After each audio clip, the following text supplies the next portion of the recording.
Welcome back. You enjoying the story so far? Here comes chapter 12, Blaze. Shen and Bree didn't move, but Odiana, who had just entered the room, floated a little closer to the talking wolf standing before them. After a few moments, no one spoke. Blaze lowered his head and gave them a concerned look. Elder Shen? Bree? He asked, wagging his tail, and then he repeated, Are you okay? You can talk, Bree stated with no emotion. Blaze nodded. Yes. And you're real. Bree sounded confused. Blaze actually chuckled and sat down. Of course I'm real. She tilted her head and smiled.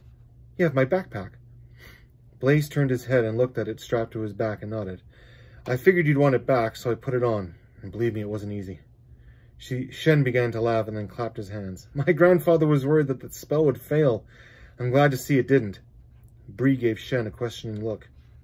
You knew Blaze was a real wolf? Shen stammered a little. Well, yes. Your mother insisted that Blaze be sent with you to protect you, but a talking wolf may not be welcome wherever you were being sent to.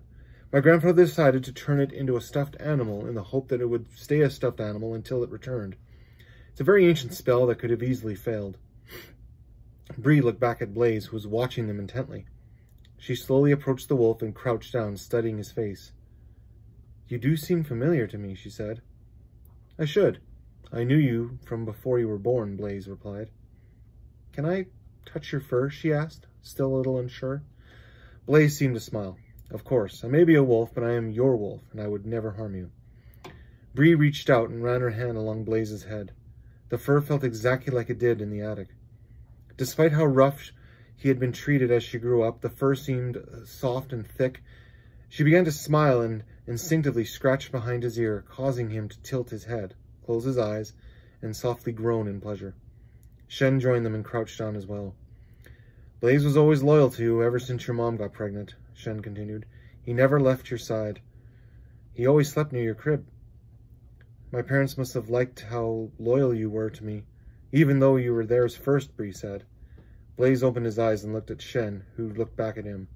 You didn't tell her? Blaze asked, straightening up. Bree stopped scratching him and looked between the two of them as Shen shook his head. Tell me what? She asked. Blaze looked up at her. Your parents didn't find me as a pup. I was your brother's wolf first. Bree's brother? More to come.